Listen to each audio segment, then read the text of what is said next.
اس سے پہلے سورہ آل عمران کی الگ الگ آیتوں کا اختصار کے ساتھ خلاصہ بیان کیا گیا۔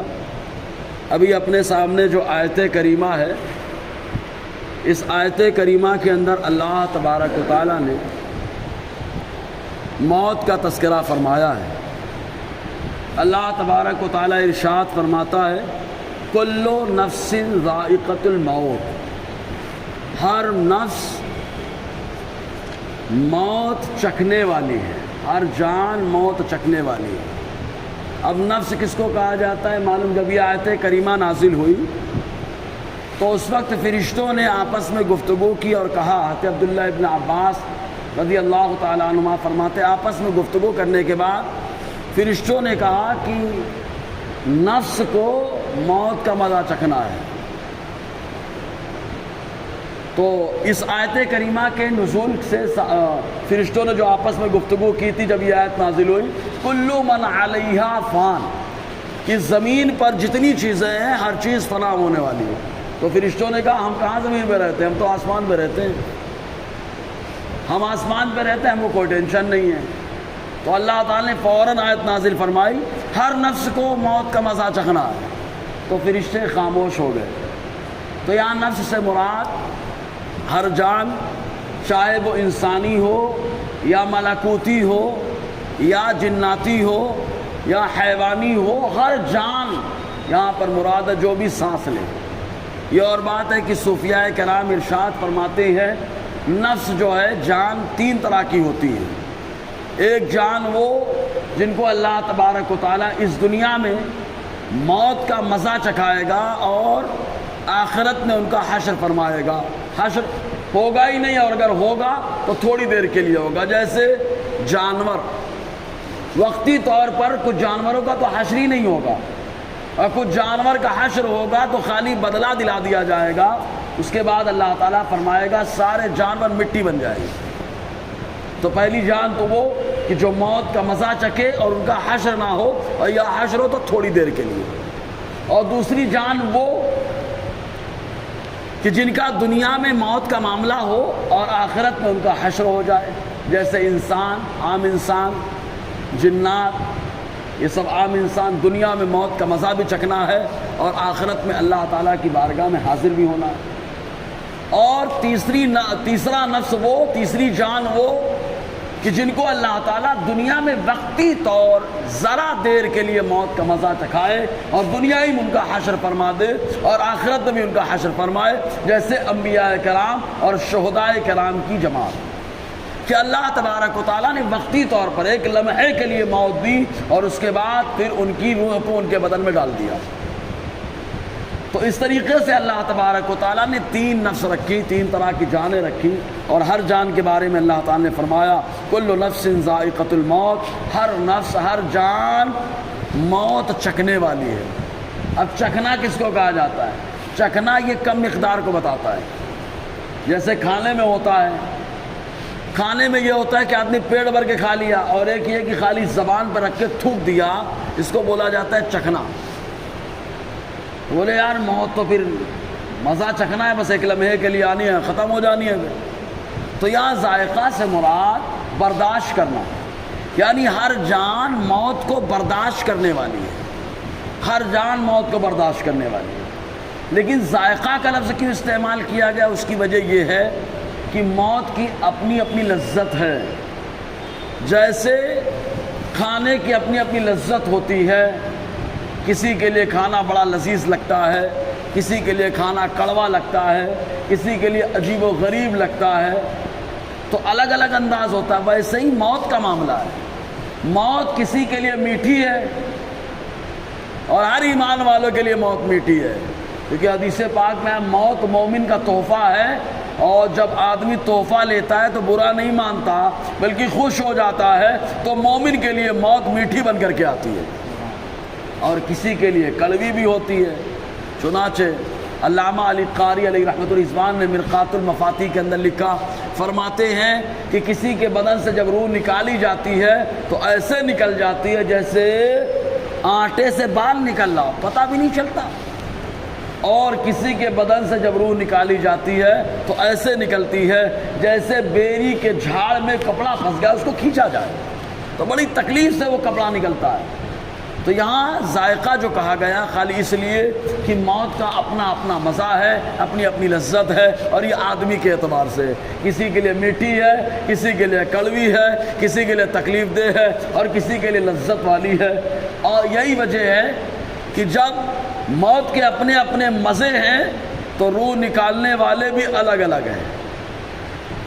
وہی فرشتے ہیں، اگر شریر ہے، گنہگار ہے یا کافر ہے، مرتد ہے، مشرک ہے، تو روح نکالنے کے لیے عذاب کے فرشتے آتے ہیں، خطرناک فرشتے آتے ہیں۔ اور اگر اللہ والی جان ہے تو فرشتے روح نکالنے کے ساتھ ساتھ اس روح کا استقبال بھی کرتے رہتے ہیں۔ اس لیے کہا گیا کل نفس ذائقۃ الموت، ہر جان موت کو چکھنے والی ہے۔ اور جب موت کا مزہ چکھے گی، اب ظاہر سی بات ہے مرنے کے بعد دوبارہ زندہ ہونا یہ حق ہے، اور اسلام کے اندر ایک ہی زندگی ہے اس دنیا کی۔ اس دنیا میں کوئی 7 زندگی کا تصور ہمارے یہاں ہے ہی نہیں۔ جو بولتے ہیں 7 جنموں کا معاملہ، یا اس جنم میں روح ادھر ہے، پھر گناہ کر لیا تو بندر کے اندر، کتے کے اندر، اس کے اندر، اس کے اندر، اس کو آواگمن کہا جاتا ہے، تناسخ کہا جاتا ہے۔ یہ اسلام کے نزدیک باطل ہے۔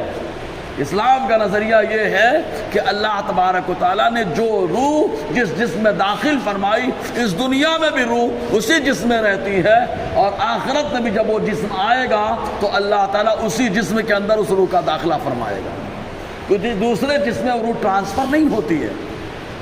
رافضیوں کے ہاں بھی ایک نظریہ آیا، یہ نظریہ رافضیوں کے ہاں جو آیا تو یہ غیروں کے کفار اور مرتدین کی طرف سے آیا۔ غیروں کے رافضیوں کے ہاں جو آیا وہ کہتے کیا ہے، 5 لوگوں کا نام لیتے ہیں، بولتے 5 کے اندر ایک ہی روح ہے، 5 کے اندر ایک ہی روح ہے۔ حضور صلی اللہ علیہ وسلم، حضرت علی، حضرت فاطمہ، حسنین کریمین، کہتے ایک ہی روح ان 5 کے اندر ہے معاذ اللہ، جبکہ ایک روح ایک ہی بدن میں رہ سکتی ہے، دوسرے بدن میں اس کا ٹرانسفر نہیں ہو سکتا، اور الگ الگ جنم کا تصور یہ بھی غلط ہے۔ ایک ہی دنیا، ایک ہی بار دنیا میں آنا ہے، یہ تو اور بات ہے۔ دوبارہ انسان بڑا ہوشیار ہے، ماں کے پیٹ میں آیا، پانی میں ٹہل رہا تھا ماں کے پیٹ کے اندر، لیکن اس دنیا کو اپنا سب کچھ تصور کر لیا تھا اس نے کہ بڑی پیاری دنیا ہے، بڑا سکون مل رہا ہے، پانی سے بچ گیا میں۔ یہی وجہ ہے کہ بچہ جب پیدا ہوتا ہے اس دنیا میں آتا ہے تو روتا ہے، کیوں؟ اس لیے کہ اس کو ماں کے پیٹ کی جو دنیا ہے اس دنیا سے محبت ہو چکی تھی، اور اس دنیا میں آیا تو نئی دنیا ملی، معلوم نہیں کیسا ماحول ہوگا، لیکن جب اس دنیا کی رنگینیوں کو دیکھا تو ماں کے پیٹ کے اندر رہ کر جو دنیا تھی اس کو چھوٹی محسوس ہوئی، پھر اس کو یہاں سکون محسوس ہونے لگا، اور اس کے بعد اس دنیا میں اس نے دل لگا لیا، ایسا دل لگایا کہ اب قبر والی دنیا سے ڈر رہا ہے، وہاں کیا ہوگا، وہاں کیا ہوگا۔ لیکن جو وہاں کامیاب ہوگا وہ یہی کہے گا اب دنیا میں واپس نہیں جانا، کیونکہ اس دنیا میں اللہ نے ہمیں لذت عطا فرما دی ہے۔ ہر دنیا میں لذت، ماں کے پیٹ کی دنیا وہاں اس کے اعتبار سے لذت، اس دنیا میں آیا تو یہاں اس کے اعتبار سے لذت، اور جب قبر میں گیا عالم برزخ میں وہاں اس کے اعتبار سے لذت، اور محشر کا تو معاملہ سبحان اللہ ہے۔ تو آدمی کو اللہ تبارک و تعالی جس نے جو کیا مکمل بدلہ عطا فرمائے گا۔ گناہ میں کمی کر سکتا ہے، یہ رب کا کرم ہے، اسی کو بولا جاتا ہے خلف وعید، کہ بہت سارے گنہگار ہوں گے، مصطفیٰ شفاعت کریں گے، اللہ تعالیٰ ان کا داخلہ جنت میں عطا فرمائے گا۔ 5 شفاعت کا تو اس سے پہلے بھی تذکرہ ہوا، امام نووی نے ذکر فرمایا۔ پہلی شفاعت حضور کی شفاعت سے ایمان والوں میں سے کچھ ایسے ہوں گے جن کا داخلہ اللہ تعالیٰ بغیر حساب و کتاب جنت میں فرما دے گا، اور کچھ ایسے ہوں گے کہ نیکیوں کا پلہ کمزور ہوگا، حضور شفاعت کریں گے، اللہ تعالیٰ نیکیوں کے پلے کو بھاری فرما کر ان کا داخلہ جنت میں فرمائے گا، اور دوسرے وہ ہوں گے جن کو جہنم میں لے جانے کا حکم مل چکا ہوگا لیکن ابھی فرشتے لے کے نہیں چلے ہوں گے، حضور شفاعت کریں گے، اللہ تعالیٰ ان کا داخلہ جنت میں فرمائے گا۔ اور چوتھی قسم یہ کہ اللہ تعالیٰ جہنم میں ڈالنے کا حکم دے دے گا، ایمان والا ہوگا، فرشتے گھسیٹ کر لے جا رہے ہوں گے، وہ مڑ مڑ کر کے مصطفیٰ کی طرف دیکھ رہا ہوگا، آقا علیہ السلام کی طرف دیکھ رہا ہوگا، حضور صلی اللہ علیہ وسلم شفاعت کریں گے، فرشتے جو جہنم کی طرف لے کے جا رہے تھے اب وہی فرشتے اس کا رخ بدل کے جنت میں داخل فرما دیں گے۔ اور پانچویں قسم شفاعت کی یہ پانچویں قسم شفاعت کی جن کا داخلہ جہنم میں ہو چکا ہوگا، اللہ تبارک و تعالیٰ کرم فرمائے گا، مصطفیٰ کی شفاعت قبول فرمائے گا، اور حضور کی شفاعت کا طفیل ان ایمان والوں کو جہنم سے نکال کر اللہ تعالیٰ جنت میں ٹھکانہ عطا فرمائے گا۔ یہ 5 قسمیں ہیں۔ اس کے بعد انبیاء شفاعت کریں گے، علماء شفاعت کریں گے، شہداء شفاعت کریں گے، حتیٰ کہ ایک حدیث پاک میں آیا، حضور نے فرمایا اگر حاجی نے حج کیا تو اللہ تعالیٰ اس حاجی کے جس کے حج کو قبول کر لیا اپنے گھرانے میں سے 70 لوگوں کی شفاعت کر کے جنت میں داخلہ کروائے گا۔ یعنی حاجی کیا جس نے حج کیا اللہ کے واسطے، اس کی بھی یہ شان ہے۔ بہرحال تو آخرت کا جب معاملہ ہوگا تو اللہ تبارک و تعالیٰ ثواب جو نیکی بندے نے کی ہے اس نیکی پہ بدلہ مکمل عطا فرمائے، اس میں کوئی کمی نہیں کرے گا، لیکن گناہ جو بندے نے کیا ہے اللہ تعالیٰ کریم ہے، معاف کر سکتا ہے، جیسے حضور کی شفاعت سے معاف کر رہا ہے۔ تو اللہ تعالیٰ فرماتا ہے انما توفون اجورکم یوم القیامہ، اور تم لوگوں کو تمہارا اجر قیامت کے دن پورا دیا جائے گا، کوئی کمی نہیں ہوگی۔ دنیا میں آدمی محنت کرا لے مزدوری کم دے سکتا ہے، لیکن رب کا کرم ایسا کہ دنیا میں بندے نے جو بھی اس کے لیے کیا ہے اللہ تعالیٰ پورا بدلہ عطا فرمائے گا، پورا بدلہ عطا فرمائے گا۔ رب کی شان، رب کریم۔ اور کبھی کبھی تو ایسا ہوگا کہ ایک نیکی پر اللہ تعالیٰ 10 ثواب بھی دے دیتا ہے، کبھی کبھی تو 70 ثواب عطا فرماتا ہے۔ یہ رب کا کرم ہی تو ہے۔ اب اس کے بعد جب بدلہ مل جائے گا تو ظاہر سی بات ہے انسان خوش ہوگا، تو وہاں پر انسانی خالی نہیں ہوں گے، جنات بھی ہوں گے، انسان بھی ہوں گے، جانور بھی، کچھ جانور بھی ہوں گے۔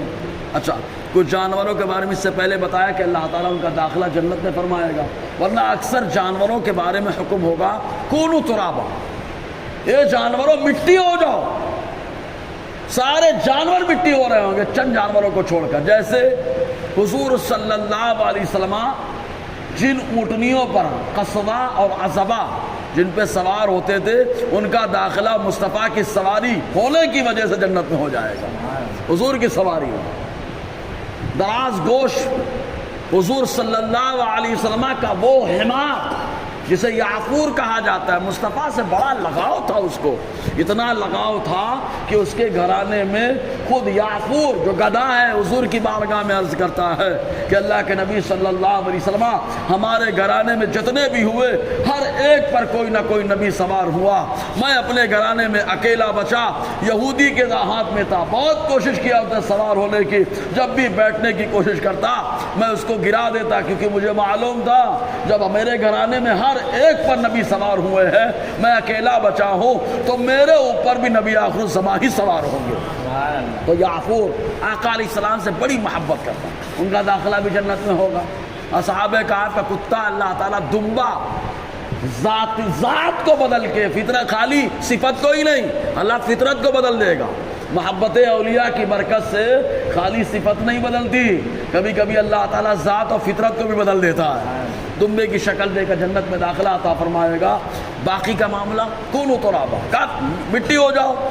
جب جانور مٹی بن رہے ہوں گے تو کافر کو کیا معاملہ ہوگا؟ قرآن میں آیا اللہ تعالیٰ فرماتا ہے وَيَقُولُ الْكَافِرُ يَا لَيْتَنِي كُنتُ تُرَابًا، تب کافر کہے گا کاش مجھے بھی مٹی بنا دیا جاتا، مٹی بنا دیا جاتا، جہنم میں جانے سے بچ جاتا، مٹی بنا دیا جاتا، تو خالی ان کی حسرت ہی حسرت ہوگی۔